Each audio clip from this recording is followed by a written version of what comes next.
everyone. This is Asha Saxena. I'm super excited to be here with you to welcome you to the AI Talk Show.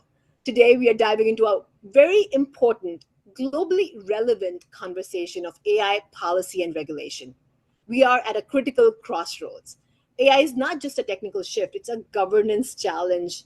We are all talking about how it's going to impact our society, how it's going to reset our conversations, and how the regulation is going to help us really think about the boundaries, the firewalls that we need to put around what we are building, what we are creating, and all the innovation that's happening.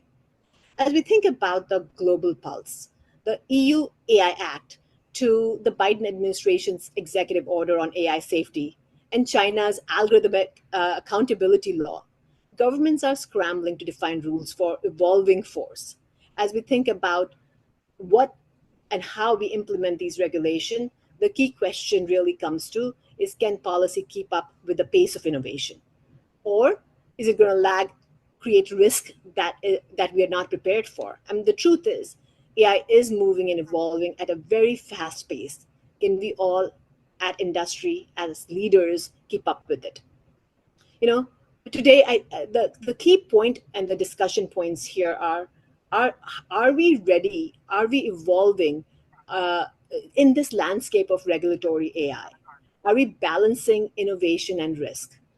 Is AI governance and accountability at the place where it should be? And what is the role of CDOs and regulators in shaping the future of AI?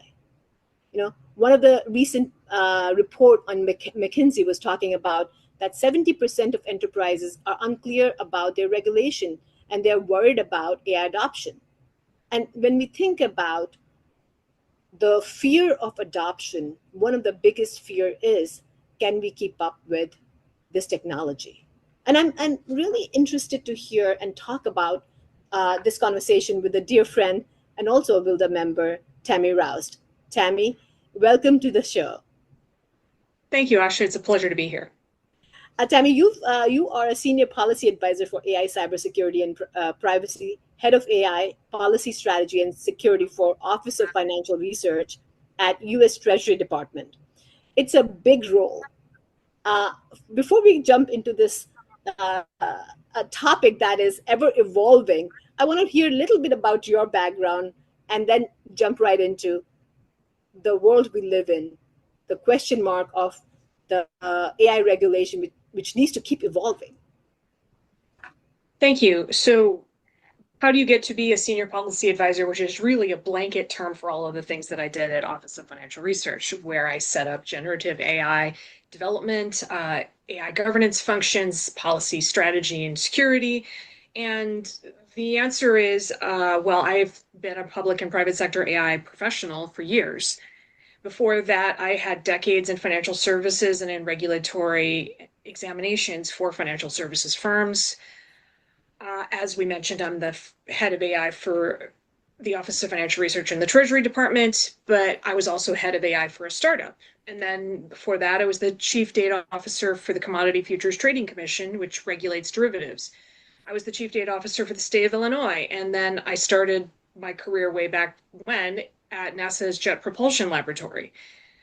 So I'm currently the founder and CEO of Fate Consulting, financial AI technology consulting, which performs AI consulting functions for small private and public sector firms, including policy, strategy, development, and governance functions. But to answer your question, Asha, really the learning activities that I took from all of these have really built into the senior policy role that I did, and now the CEO role I can implement at other organizations. What a great journey, Tammy, professionally, from fintech to government to regulatory bodies. You've had a vast experience, and I'm so glad that you're now an expert in sharing and helping organizations get the practice up and running. But when you think about the AI policy evolving, how do you see the different sectors and what are the roles? Because, of course, the financial services and public sectors is mandated to have these AI policies, which are important for them to really keep track of. Healthcare is another really important industry where they're keeping their eyes on what and how they regulate their data and AI models. How do you see the regulation that applies in different industries, and what is your recommendation? Where do they start from? What we're generally seeing is that in the absence of clear regulation or legislation, the existing regulatory frameworks are being applied to artificial intelligence as they were to non-AI practices. Whether your fintech firm uses AI or paper to process loan applications, you're still subject to the same fair lending regulations, the same rules about risk. Whether it's model risk management or as simple as creating a loss reserve in case there are some loans that go into default.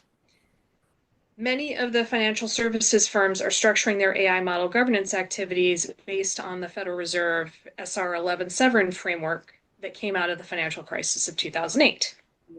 And that framework involves a monthly examination of model results, a model validation, and governance processes and controls.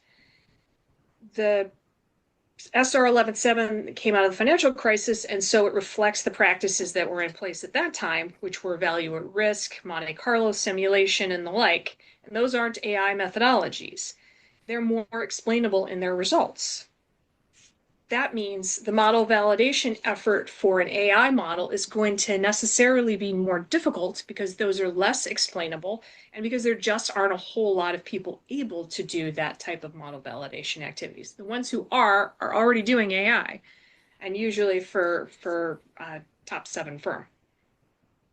The third thing that SR 11.7 requires is governance process and controls, governance policies and controls. And that's where we're seeing government, fintech, and regulatory come together. They're standing up AI governance frameworks and decision-making bodies based on those frameworks to manage AI across its lifecycle. Governance activities include both governance over development, things like sandboxing and when to promote a model to production and when to update a model based on new data and when to retire a model when it's no longer fit for purpose, but it also includes administrative controls around actual review of models in governance activities and in the assessment of third-party risk that comes in using components that aren't entirely internally developed. You talk about risk, and I think a lot of organizations, when they're thinking about AI and adoption, that's their big question. What is the risk to my model? Can I actually put my data into these models? And so the question is innovation. When you think about innovation, the balance of innovation and risk, where do we stand? I mean, the recent news on UK Financial Conduct Authority mentioned that AI is evolving faster than the regulator can keep up with. And that's raising concerns about the oversight. On the other hand, Connecticut lawmaker updated their AI regulation bill to be more innovation friendly while offering consumer protection. They in fact removed a clause about algorithmic discrimination to avoid slowing down AI development. Now, the question is, there is a concern when you hear news like that, and it's like a good and bad coming together. Yes, we don't want to slow down the innovation, but the regulations are important, as these algorithms can go haywire if you don't have the boundaries, you don't have the firewalls around it. What is your thought about balancing risk and innovation? Because a lot of tech leaders are fascinated with the kind of um, promises AI can hold for them in innovating new solutions. So there's a challenge in implementing AI governance in that, as you point out, the field is still emergent. So your governance function has to be dynamic in nature when your field is still emergent, because the capability maturity is not to the optimizing or managed level.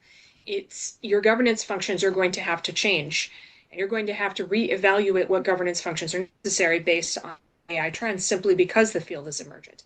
I like to say that it's like putting tires on a car while it's driving on the Indy 500. Not just on the highway. That was my 2008 analogy. My new analogy is the Indy 500, because it gives you this metaphor where the driver of the car, who's the leader of the organization, is trying to drive as fast as possible because they're in competition with the other company's cars in the Indy 500, and you need them to slow down a bit or everyone's going to get crushed. And so I kind of feel like this is the analogy. You need the governance process to put tires on the car driving on the Indy 500. And in an ideal world, we'd allow AI just to reach an additional capability and maturity before we start putting tires on the car.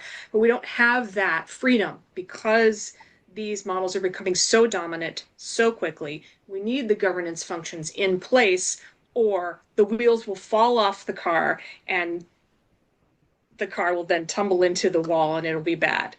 So we'd love to stop the car to put the tires on. We don't have that option.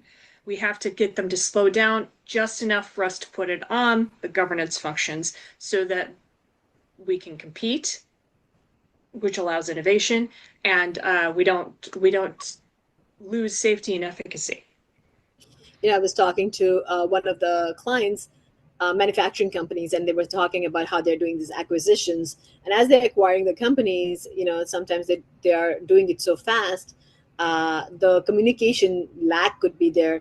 And he said one of the security risks that happened was the CEO image, the video, the deep fake showed up to the controller saying that your wire wasn't complete. Can you complete the wire? And luckily they double checked and they said, because it didn't sound right, because the wire did go through, and they caught it in the right time. So when you start thinking about privacy and security, these AI tools are becoming a lot more sophisticated. Now you think about and you shift the gear a little bit and you say, okay, there are security issues and privacy issues. There could be also privacy issues for our customers and employee data. There could also be ethical issues around how we deal with the ethics around these models, and the human side of it as well. It was really interesting that, in fact, Pope mentioned, he released a statement saying that he's concerned about that AI could be a threat to human dignity and justice. And his whole thing was to call out for global regulation to ensure ethical use. So I think everybody's worried about it. I mean, I travel around the world and I hear a lot of people asking me about the fear, the ethics around these models of what and how do you make it responsible? Who is responsible? And truly, Tammy, I feel like we are in a place where humans are still leading and building. And if we don't take the responsibility, and the whole the community was created because we were all concerned about how to show up at work to make sure that we are leading responsibly, ethically, and making sure that there's parity and equity in the data sets.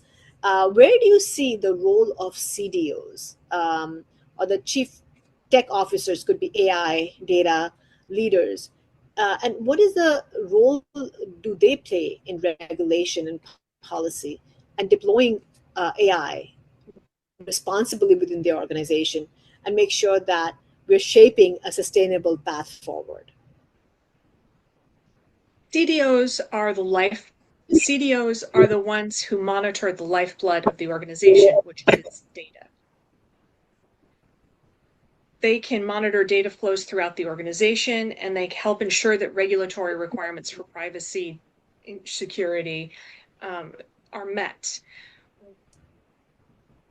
while still supporting business needs. That means they can ensure protected information like PII and PHI are obscured and encrypted to make sure company and customer data is not compromised. And I've said it before and I'll say it again, the CISO and the CDO need to work together and have a good relationship, because the CISO is the one who can track the lifeblood leaving the organization, and without blood, there is no oxygen. Without oxygen, the brain is dead. So the CISO can make sure the lifeblood doesn't leave the organization, and the CDO knows where the data resides and why it's important. In terms of AI, the CDO should be or the CAIO, if there is one, can be the one championing the AI governance functions. They need to be standing up governance functions for AI, educating the executive suite on why it's important, and to be the driver of responsible AI. And data governance is necessary as a function, as a precursor to AI governance, because without clean governed data, there's no conclusion that you can get from your AI that will be valid. I also want to point out the CDO's role in ensuring AI is developed and deployed responsibly. It also means championing literacy functions. It's a field that's changing. We've talked about how dominant this is and how fast it's moving. It's changing every month. And continuous education is necessary and has to be customized to the organization's job functions. Or you're going to send people off to an hour-long training that has no value. And they'll be very frustrated that they wasted an hour of their lives. It's counterproductive. I also want to talk about regulation. So we've talked about the importance of regulation in ensuring dignity, security, privacy, trust, really. Regulation sets a floor. The point of the floor is that nobody goes below the floor. And then regulatory enforcement exists to make sure everybody plays by the rules and meets or exceeds a minimum standard. In the absence of regulation, organizations have incentives to take on more and more risk because they don't want to lag the industry. It's a good thing or a necessary evil, depending on where you fall on the spectrum, to have regulation. And you're going to need to have, as an organization, evidentiary products for your regulators when they come in. Even if you don't have examiners, you can have someone file a complaint that you violated a certain regulation, and then you'll have an enforcement action, and you'll have to provide evidence that you were complying with the regulation. You need evidence for that. I also want to promote the issue of self-regulatory or industry groups. So when I was writing cybersecurity regulations, I relied on industry standards in order to be able to tell the industry, you have to do this. You have to do penetration testing at a certain frequency. The payment card industry has very specific standards about how to comply with those functions.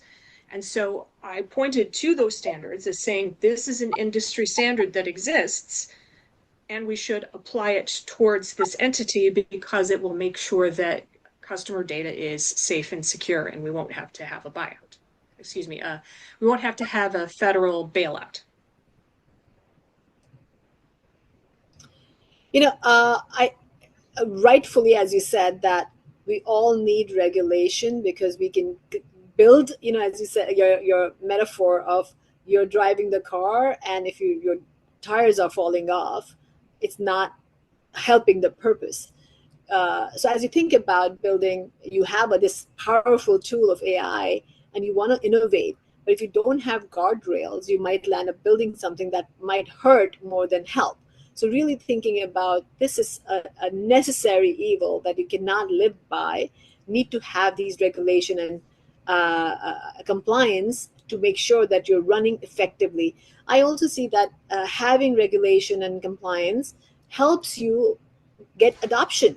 You have now stakeholders who trust your data and trust your model because you are regulated and you are actually following the ethical standards to make sure that the product you produce is going to really help the consumer that you're serving. So as you think about preparing for the next wave of regulation, it's, as we all say that, yes, we want the regulation. Is it necessary to have center of excellence? Or is it mandatory that functional units can now take the regulation from, trade association or the publicly available frameworks, or create their own or customize their own? But really thinking about, as you think about the next wave of AI regulations coming up, what principle, in your experience, Tammy, should leaders prioritize to stay compliant and competitive, and knowing that every day there are new models coming out and might not have the guardrails? So we talked about record keeping and compliance. Mm-hmm. I want to point out what that means in a generative AI context. That means you might need to store your prompt and response from your generative AI models, and that is not a small consideration if you're talking about a large financial services institution that has chatbots. So you're going to need those for evidentiary purposes, and you'll need evidence of your governance functions as well, your AI governance functions. It's essential for good corporate governance. We talked about how this is necessary for being compliant and competitive. Good regulatory compliance can build on good corporate governance, or the other way around. You can use your evidence for both, is the point.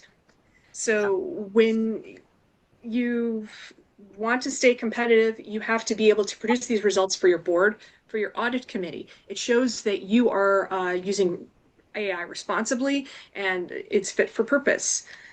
Your audit committee will want to see what controls that you have around it. For the organization to stay competitive, it keeps the wheels on the car. The number of companies with AI governance failures abound. Controls around this, administrative financial controls. Earlier, you talked about the controller deepfake.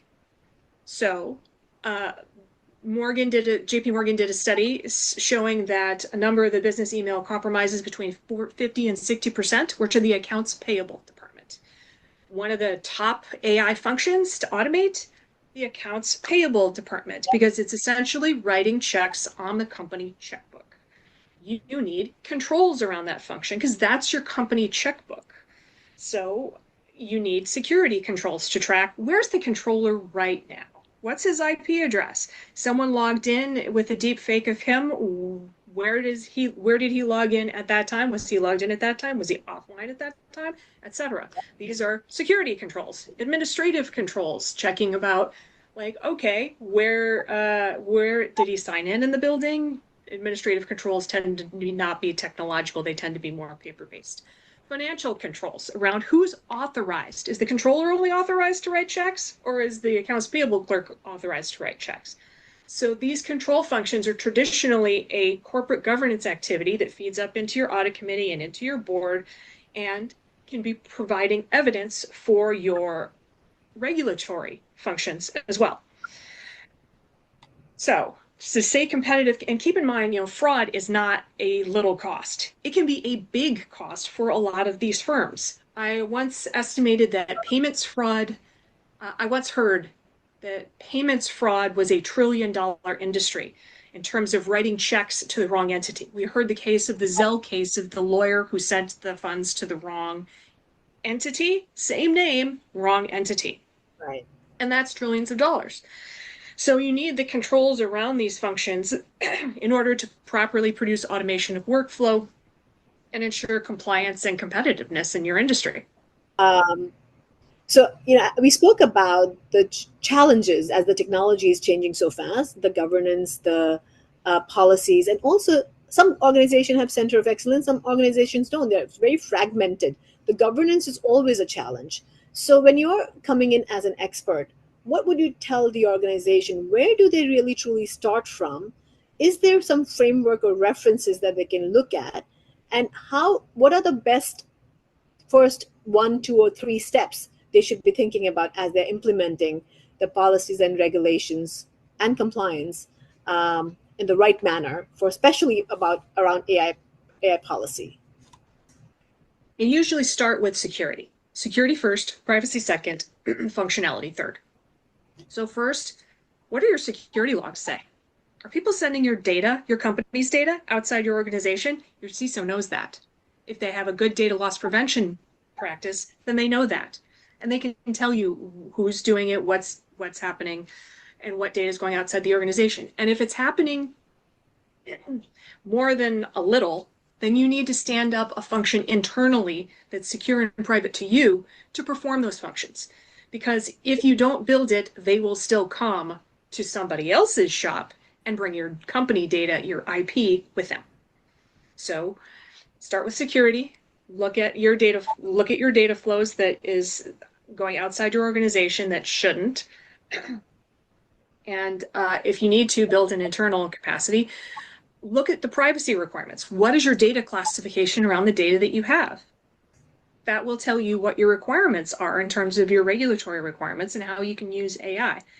And then that'll define your compliance function.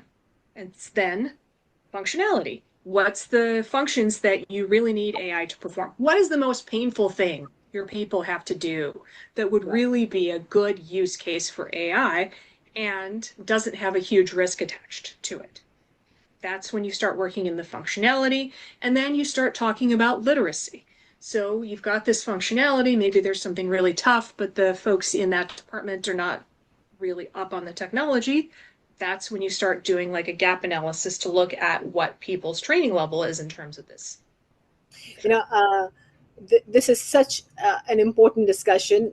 There's no easy answers. We can continue talking about this for another hour, but I think this talk was really important to me because I do believe that as we are building the strong models and we are building strong use cases for the organization, we need to also remember that AI regulation, AI ethics, risk, and privacy is really, really important. It's critical because we're working with data that is not only internal, it's external data sets. We're also working with models that can have their own personality and start, going haywire. So how do you make sure that there is some control around the model and how the models are reacting to the data and the use cases we are providing to these AI models? The journey is not easy, but I think the conversation is important.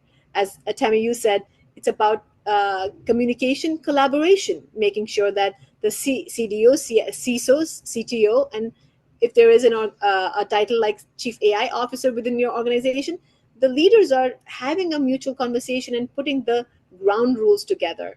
Uh, Tammy, I'm so thankful to you for coming to this show. Really appreciate it so very much. And again, we have the LinkedIn audience. Feel free to continue having this conversation. You can reach out to Tammy on her LinkedIn to continue the conversation with her independently if you like to do so. But I think this is just the beginning. We need to continue having this conversation. The technology is going to keep evolving at a rapid pace, and also the regulations could be lagging behind. It is our responsibility as leaders who are in the industry to make sure that we are educating ourselves, educating our stakeholders, and making sure that as we build these applications and as we implement these solutions, we are thinking about and implementing the right models, right regulation. I know the journey for governance is always a challenge, but continue the journey the journey with governance and privacy and security. Thank you so very much. We'll see you next week. Take care.